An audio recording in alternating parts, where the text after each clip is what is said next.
Financial literacy in business does not have to be a complicated puzzle to solve in order to have success as an entrepreneur.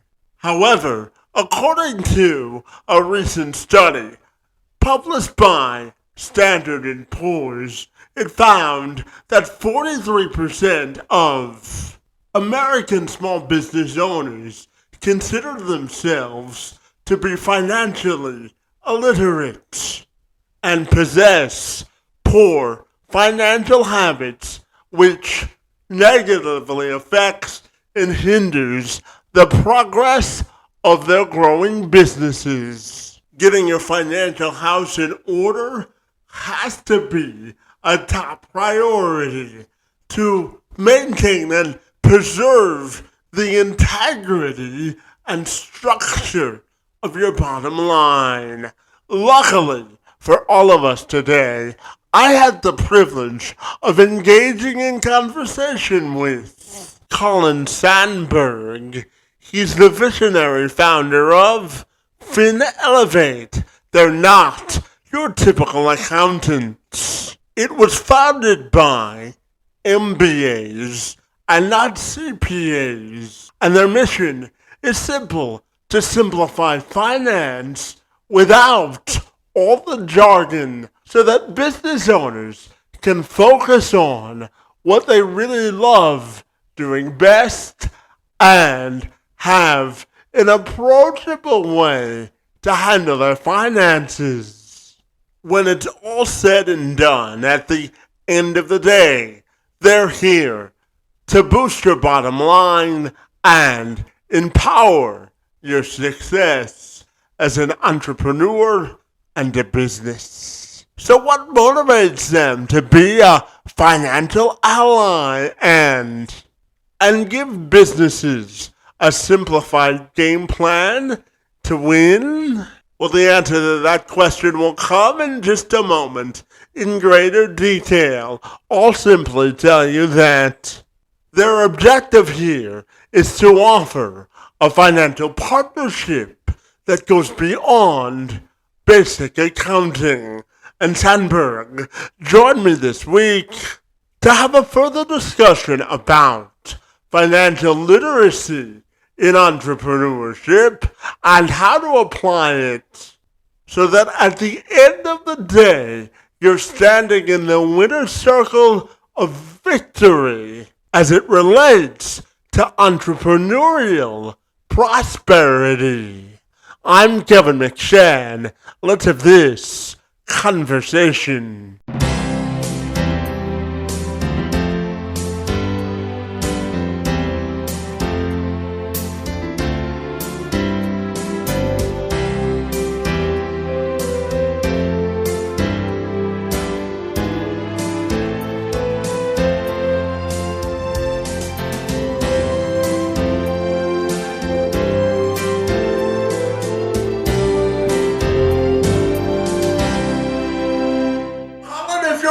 Take a moment to welcome you to the program, my friend, and I'm super excited to learn how you help people better manage and know about their finances, my friend. Great to see you, and happy Texas Tuesday to you, my friend. Yeah, sounds great. Thank you. Absolutely. Now, Colin, tell me a little about FinElevate, because I know it's all about helping people be better educated about their finances, my friend. So tell me all about the great work that you do and what makes you so fabulous, my friend. Yeah, thank you. So, I've noticed this interesting pattern with entrepreneurs, and that is I've never met an entrepreneur who didn't want to make more money. Okay. Even the most successful are looking to continually increase their profit, whether it's to have more to give, more to share, whatever their goals are. And yet, very few entrepreneurs are really comfortable and confident about their money. And there's a lot of people out there in the world who are helping solve that problem on their personal finance side. But we really are aiming to be a partner on the business finance side. And so we do that. The company is called FinElevate. And I say that we're kind of a niche within the fractional CFO space. And the typical fractional CFO is going to give you this big complex plan. But the reality is most business owners, it's a grind to make more money. It's a grind to improve your finances, your cash flow. And so if you don't have help in that grind, then just having a bigger, more complicated plan is not the solution that you need. And so that's what we do at FinElevate is we actually have a dashboard that helps business owners see where they're at and where they're going. And then we have help within the company helping grind out that extra percentage point or two. And over time, as that compounds, the dramatic impact that it has is pretty incredible.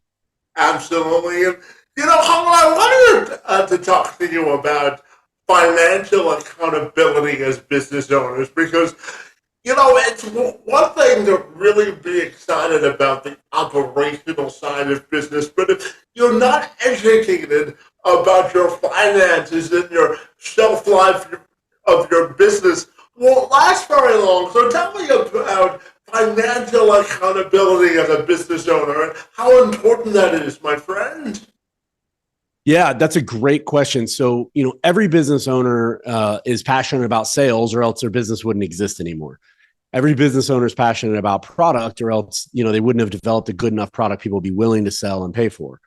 But interestingly, I found that, until a business is $500,000, $1 million in revenue or higher sometimes, it's like the dirty little secret is that they don't pay attention to the financial side of the business. They take the approach of if I've got some money in the bank, then I'm okay and I can keep going. And the reality is, they need to step up their game with the financial side of the business. And, like I've found in my life, most of those challenges that we face, we don't face them truly alone. The big mindset shift is that we find the right people to work with. We find the right, people to go along with us, the co-pilot on our journey. And it's with the right co-pilot that we're able to actually continue to evolve. And it's no different in the financial side of the business. Yeah, so let's talk about, profit growth within a business and how you can achieve this approach and apply it to your finances, my friend. So how do you think they're interconnected? Yeah, most, businesses overcomplicate making money, believe it or not. It's not about complexity, it's about discipline. And so what we do typically with a company is I want to look at exactly what is standing in the way of you making money or losing money, right? Or I mean, what's actually causing that we can control.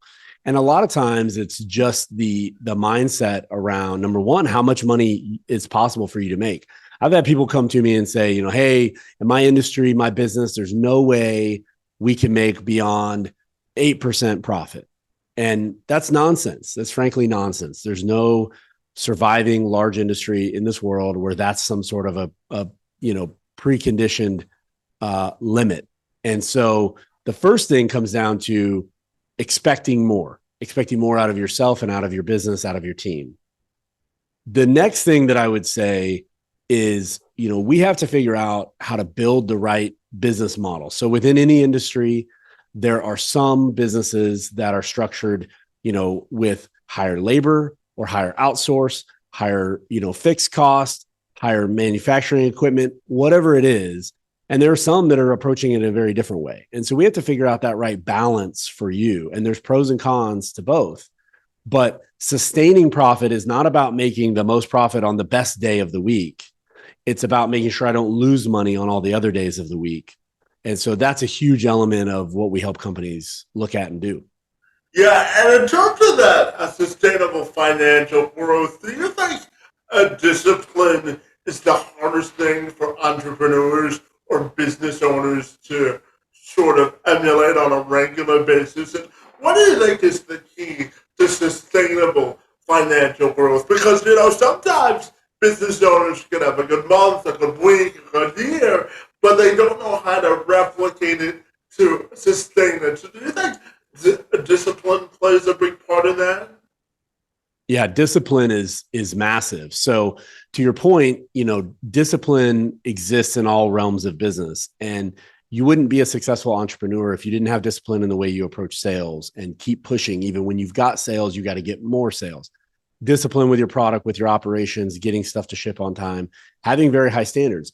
But interestingly, I find with the financial side, it's a bit of an afterthought. And so the discipline that goes into those other areas is often not applied financially. So discipline financially, what that really looks like is, to your point, it's setting it up where I'm not going to take a month off, a week off, a day off. I've got to know that I'm maintaining high margins. I've got to know that I'm continually reevaluating the pricing in the market and not just allowing our sales team to dictate pricing, because the sales team wants to sell at a lower and lower price point. But financially, you need to sell at a higher and higher price point. And so it's just that trade-off of understanding that part of the business and not ever taking your foot off the pedal in terms of the financial discipline. Yeah, absolutely. And, Colin, when you have financial discipline and flexibility in a business, I'm sure you would agree that there are benefits in terms of enhancing your life diversity or things that you can do within your life if you're financially sound. Would you agree with that? 100%. One of the things that we always do when we work with a new client is I want to understand what your goals are, because it makes no sense for me to push you towards some preconceived notion of your goal. And the reality for 99% of business owners I've ever talked to is that their ultimate goal is to exit their business somehow and to have really the freedom that they perceive is going to come with that exit. So sometimes that exit means selling your business. Sometimes it means turning it over to professional management and knowing that they're being effective in continuing to grow the business. And so a lot of that comes down to the freedom. So to your point, getting that freedom is massive. And if you don't know your numbers, if you don't have confidence in your numbers, even taking an extended vacation is very nerve-wracking for an entrepreneur. They're constantly looking at the bank account. They're constantly paranoid that the team doesn't know how to, manage the company without them around. And so a huge part of what we're building with clients is that confidence, because there's another set of hands at the wheel. We can be a co-pilot in the business and make sure and train up the team. And then you don't run yourself thin as the business owner, right? There's a domino effect there, isn't there? Yeah, there really is. So business owners who, are the only one that they can trust, whether it's in sales or operations, certainly in finance, if they've never learned to grow beyond that limitation, they are run ragged. We've all seen it. In fact, coming out of COVID, what was really interesting to me, knowing a lot of different entrepreneurs, working with a lot of different entrepreneurs, it really didn't matter whether they had, what I saw was some of the most successful years of their life or some of the worst years of their life. And the interesting thing was the entrepreneurs who were still hands on the wheel 100% of the time, no matter which of those two scenarios, they were miserable. They were at the end of their rope. They were just absolutely worn out from having to carry that load day in, day out, week in, week out. And so that's a huge part of what I'm working with entrepreneurs to move beyond, is being the only hands on the wheel of your business. Yeah, absolutely. And, when we talk about having education and the wherewithal as a business owner, I'm also curious to ask you about, if I gave you $1 million to produce a commercial about creating a great financial strategy in business, what do you think would be your 3 core points in the commercial? Oh, I love that. So, okay. Point number 1, you make money in the long term by making money on the smallest piece of business that you can possibly look at. So in other words, win every quote, win every order. You have to have the margin that you can sustain. And then as you compound those wins bigger and bigger, you ultimately win the big game. So that's number 1. Number 2, I would say, is have a premium price. Okay. Businesses, it's very common that entrepreneurs start, they are excited to sell. They find out it's easier to sell if I'm the low cost provider. But the reality is you have to service that work with whatever price you sold it at. And so if you sold it at a low price, you're cutting every corner. You can't afford to support your team the right way. So now you're looking for the cheapest labor humanly possible. You start making every compromise that you think will drive down your cost. And the reality is the customer experience is every one of those compromises. So premium price would be number two. And then the third one that I would say is a successful business turns cash and it goes from the business into the owner's pockets. And it should do that every quarter, every year, forever, right? The most successful businesses are an ATM, and you don't put cash back in the ATM, you take it out. Okay. And so for many businesses that are like, whoa, that I don't even see how we would achieve that. My business is so up and down. Exactly. That's the heart of what we have to get to. We have to make it more predictable. We have to make it more sustainable. And as we do that, then you go back up to the amount of cash you need and you take it off the table, and back up to more cash than you need and you take it off the table. Yeah, absolutely. And, Colin, I want to ask you a bit of a personal question as to why this work is so important to you. I know that your professional passion in life is helping to improve people's finances, my friend. So tell me, why is that your passion and your purpose? My first business that I was a part of in entrepreneurship, I was 21, turning 22 years old. I came to work for a company. I thought that small companies were like big companies. They were just successful on a smaller scale. And what I found out was, that small business was a disaster. And financially, it wasn't just that they had made a lot of mistakes. It was that they didn't even understand what they were looking at. They didn't know how to make heads or tails of what was working or not. So as I dove into that business and I learned to solve business challenges from a financial lens, that was the way that I learned business. And so it became a passion of mine to really work with other friends and entrepreneurs to help them see what I saw, which was there's a way to look at your business financially and understand it that should shape every decision that you make.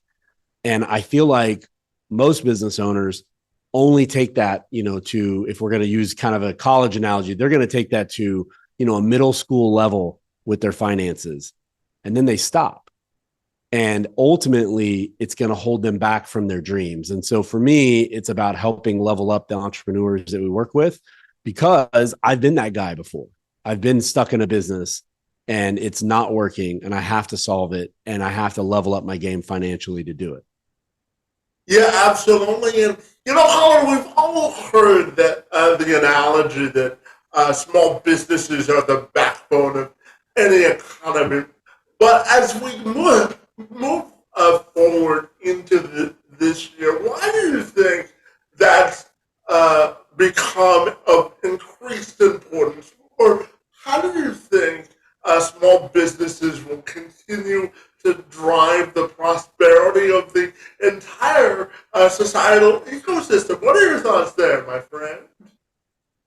Yeah, I agree. Not only are small businesses, the largest employer, I believe, Mm-hmm. of people, certainly in the United States, I'm assuming in North America, Mm-hmm. but at the same time, it's the real path up, right? It's very unlikely if you start out and you come from limited means. Let's say you didn't get on the right school track. Maybe you weren't in an opportunity when you were growing up to be focused on school, or you didn't go to the right college. To go and be ultra successful in big business, by and large, those are people who are on the right track and have historically been on the right track. What I love about entrepreneurship is that you have people who come from all walks of life. Some were on that right track and they took it to the next level. Some were on a really rough track. I was raised by good parents. My parents were well educated, but I was a mess up in school. Like, I screwed up a lot. I got in trouble. And from that, I had to build a life, and entrepreneurship gave me a path to do that. If I'd shown up at, Microsoft saying I wanted a job, they would not have even entertained me. And yet through small business, I can achieve.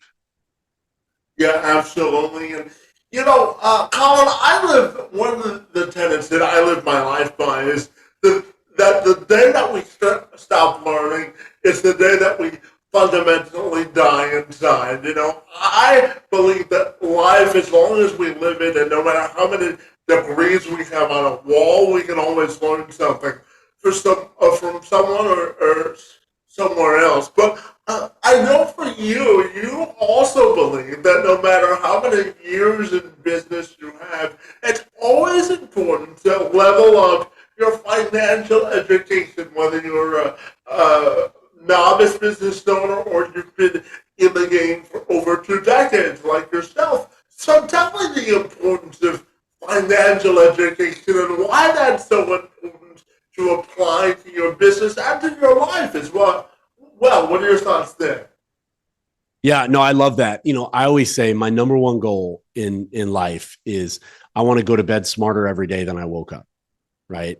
And so to your point, my dream is that the smartest day of my life is the last day of my life. I have to keep getting better. I have to keep learning. And as we know, especially right now, there is no limit to how many things you can learn with the way technology and life is evolving.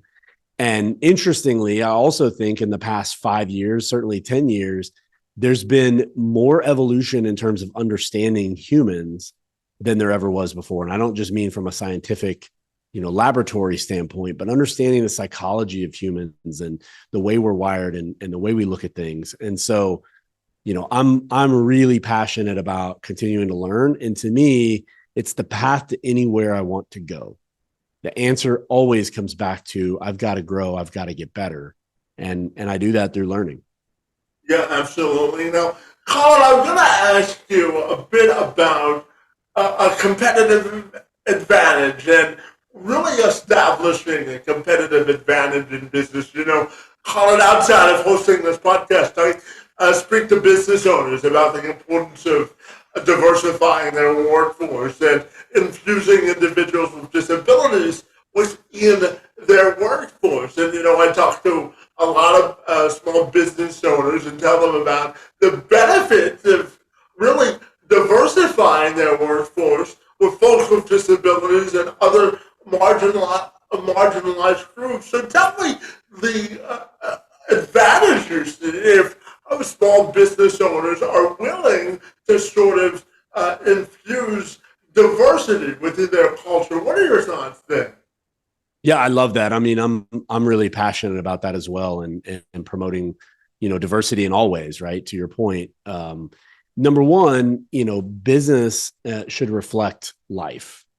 And what I love about small business, what I was just saying, is there's a way, or there's a belief at least, that in a lot of ways, big businesses are locked into, such a consistent track of the people who went to the right schools, who historically looked the right way. All those things are what's necessary in that context. But small business doesn't have to be like that. Small business is about, what we can do in terms of merit, in terms of ability. And what I love is, having business reflect what society, right? To me, the best business has diverse employees. It's actually helping. It's going beyond just making money, but it's actually helping not only its customers, but it's employees, and then ultimately it's community, right? It should really hit on all those levels. That's what true success looks like in my mind. Yeah, absolutely. And you talk about success, and I'm curious from a financial perspective, what do you think is the key to establishing a healthy entrepreneurial lifestyle? So I think the true thing, and I'm a big believer. I'm part of Strategic Coach, and I'm a big believer in the concept of like EOS, entrepreneurial operating system. I think health, believe it or not, even if we're talking about finance, it has to start with the individual. And what I mean by that is, if you're a business owner, you have to understand what your unique ability is. And the unique ability, the easiest way I like to describe it is, what are the things that I'm incredibly good at, but I also have a deep love for? If one of those two things is lacking, I'm not at my 10 out of 10 best. And so if you build a business and a lifestyle around that unique ability, that answer is different for everybody. So in other words, I can't say if you have $20 million, you're going to be happy, or if you have $200 million, you're going to be happy. That doesn't make any sense, because the reality is, what are you doing in your day-to-day life? What does an average Tuesday mid-morning look like for you? And it has to look like doing things you're passionate about, that you love, and you're exceptional at. When you align those things, the money is always available. When you align those things, then even when the money's not hitting where you want it to be, you're content, you're happy. And people just, gravitate toward being around other people who are in that sweet spot, in that unique ability. Yeah, and Colin, I'm curious to ask you about taking a leap of faith and believing in yourself um, as an entrepreneur. And I'll use myself as an example. So, Colin, a couple of years ago, I left a job as the lead job developer at the YMCA, and I really wanted to get back into uh, public speaking because I had a story and I wanted to share it with people. And I actually, Colin, found out at the age of 9, buddy, that I wouldn't be able to walk for the duration of my life because of the severity of my cerebral palsy. But I always say that inclusion is the gateway to independence. So I went back to my roots as a speaker, and the first year I did it professionally, I made between $15,000 and $20,000 because I believed in myself. So tell me about the importance of believing in yourself as an entrepreneur and really taking that leap of faith in yourself. Yeah, I love that. Again, strategic coach. One of the things I love, Dan Sullivan, who's the founder of Strategic Coach, said the number one job of an entrepreneur is to manage their own mindset. And I believe that for every human. That's not just true of entrepreneurs, but we know that anxiety and self-doubt and those things are really one of the biggest epidemics that our community, our society faces. And I believe that certain elements of the world and the way it's built are making those things even more and more challenging, right? We know with social media and just the way that things are wired today. But to your point, I don't believe there is a person who is the real definition of success or meeting their own definition of success who is not self-confident. So a lot of times, I believe self-confidence, if it's lacking, it comes from a disconnect between the person's belief in what they should be confident in and what they're actually good at or confident in, if that makes sense. So in other words, they're trying to live by other people's standards. And when you create your own standards, your own definition of success, then being successful and being self-confident are really much more within your control. And certainly you can't win the game trying to be somebody that you're not. Yeah, and to the financial part of that, Colin, I'm curious in your definition of financial prosperity and diversity. How do you think those two things are interconnected, and how would you define them, my friend? You mean diversity of the financially also, or what do you mean by that? Yeah, diversity from a financial perspective. How do you define that, my friend? Yeah, I love that. So I'll tell you if I'm zooming out and normally the challenges we're helping entrepreneurs solve typically are within their business. But a lot of times I do have conversations beyond just that one business or beyond their business portfolio. For me personally, I'm a big believer that, I want to control the things that I have the greatest involvement in. I want to have a measure of control. That's my small businesses. I also believe that prosperity and diversity financially can come from, if you can have owner occupied real estate. It's one of the greatest grand slams that can exist. We could go into it for an hour, but there's a lot of tax benefits. There's a lot of operational benefits. There's a lot of benefits in having owner occupied real estate. So if you take your small business or whatever your income, the way you're trying to earn it, and you can diversify it with things like real estate. And then for me, when I get into other investments outside, I don't do a lot of active investing outside of my business. My business is my active investment. So outside of that, if I'm investing, I really want something that's passive. I want relatively low risk. And I want to be able to push money over there and not sweat it every day, every month, every week. So that's the biggest thing for me is, getting kind of those different elements ironed out and putting all my energy back into that business. Yeah, absolutely. And, Colin, I know that you've been a part of this business and sales game for a while. So I'm curious to ask you about what do you think is the key to lead generation and building relationships, my friend? Yeah, lead generation, it's never been a better time in this world to be on the marketing side, right? Because not only are we leveraging technology, but there's so many ways, so many avenues to reach people. The days of newspapers and the radio or maybe television, we have so far eclipsed that. And so lead generation, really, we know it comes down to, are we talking about cold leads or warm leads? And then it's really just a matter of how we're going to get them, how we're going to get them in our funnel. And so we're doing some element of cold outreach. We're obviously always harvesting people from warm leads, either people that we know or people that know our clients, and get those kind of referrals. But it's again, never been a better time, I believe, to go down this path of generating leads and pursuing them. Absolutely. And just one follow up on that. It's always important to also do the business follow up, isn't it? It absolutely is. And I'll take that one step further. We were talking about leads a second ago. If you think about it as a funnel, I'm a huge believer that, I said earlier, the power of premium pricing. The one limiting factor on people having the confidence to do premium pricing is if they have weak lead flow. If I've got a huge top of funnel, if I've got a lot of people coming into my leads, and I've got an ability, exactly like you're saying, to maintain those leads, to do follow up, to continue moving them through the process, even if it goes slowly, if I have that pressure on the funnel, then I have the confidence to have premium pricing.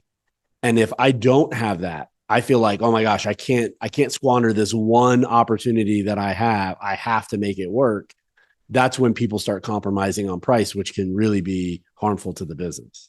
Yeah, absolutely. And, Colin, I know that you live in Texas, buddy, and I shared with you before this started that I spent my birthday in Texas. And, one of the things that I observed while I was down there, buddy, was that Texas has a wide variety for business diversity and really growing businesses. So tell me about the unique competitive advantage you think the state of Texas offers, my friend. Yeah, I mean, Texas, number one, is massive, right? And so my family, we live in North Texas in the Fort Worth area. And so, but it's entirely possible to be at the southern end of Texas and drive for, I forget what it is, 12 or 13 hours, and you're still in Texas. And California can do that up and down, but we can do it east to west and north to south, which is pretty wild. So, the big thing that I think we have going for us is not only that it's massive. North Texas is very flat. So that's not exactly great for looks, but it's amazing in terms of logistics, right? And so one of my companies, we own a residential cabinet manufacturer. And so in that business, we're helping build new homes in North Texas. And so when you think about what flat, unlimited land does for you, it means unlimited development over time.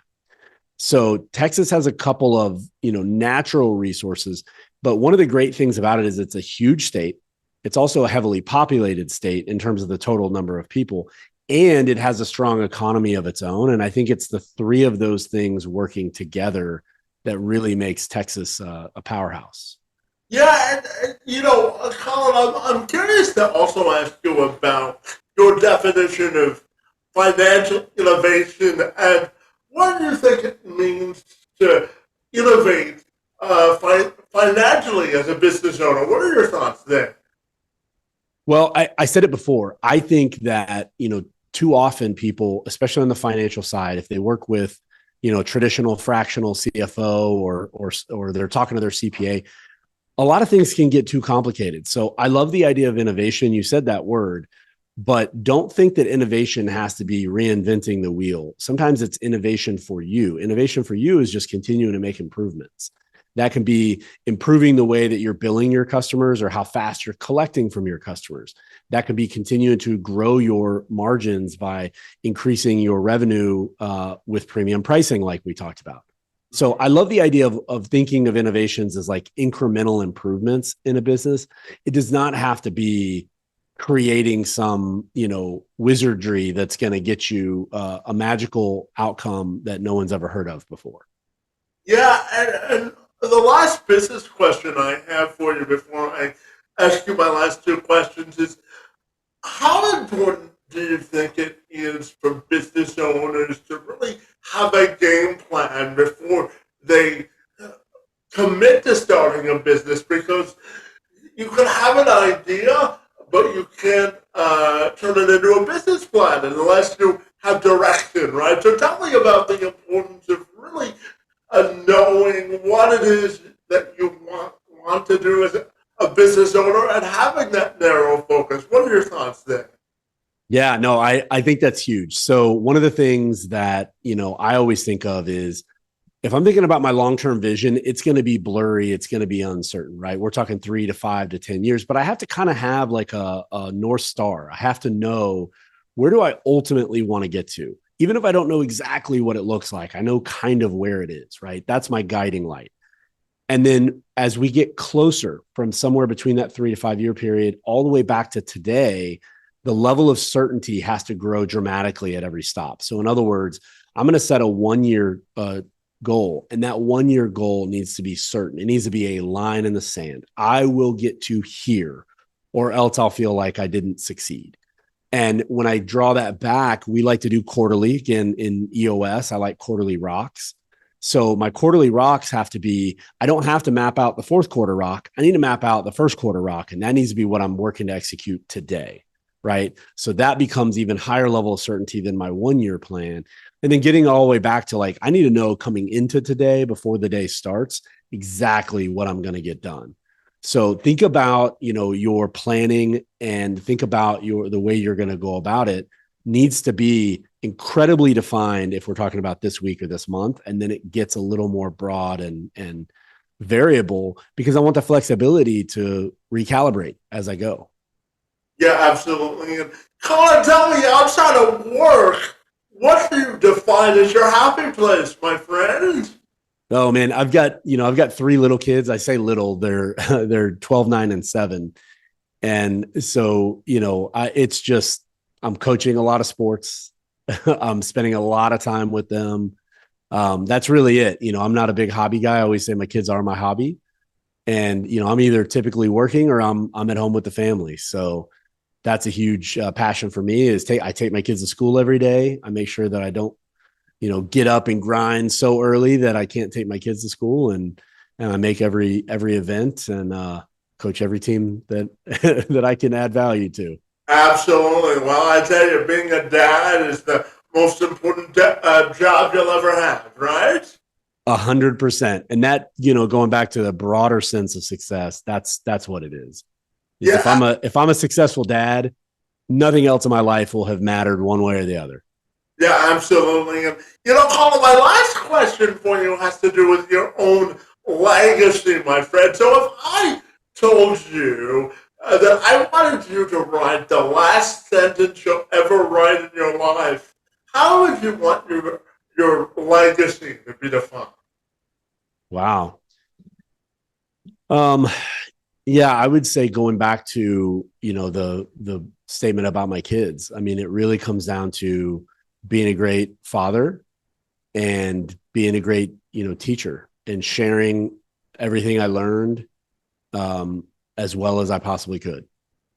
Yeah, absolutely. And, Colin, finally tell me if people want to get connected with you, my friend, what's the best way they can do that? Yeah, you can go on our website, finelevate.com. I'm sure that'll be in the show notes. And as well as, look me up on LinkedIn, Colin Sanburg on LinkedIn. I'm really active on LinkedIn. I love to connect with other entrepreneurs or other business people in small business. Whether, you think you're going to be a client of ours or not, it's not we're not a huge high pressure type of sales company. I just love connecting. That's why I'm in mastermind groups. That's why I do strategic coach and EOS. I love connecting with other entrepreneurs, and we all collectively work toward those goals. So Yeah, absolutely. Well, my friend, I want to thank you for spending part of your Texas Tuesday with me, my friend, and to tell me all about Finelevate, your perspective and philosophy on financial education and everything in between, my friend. Your work in the space and time on my behalf this morning is most appreciated, and I want to thank you for being here. Yeah. Thank you so much for having me, Kevin. I enjoyed it.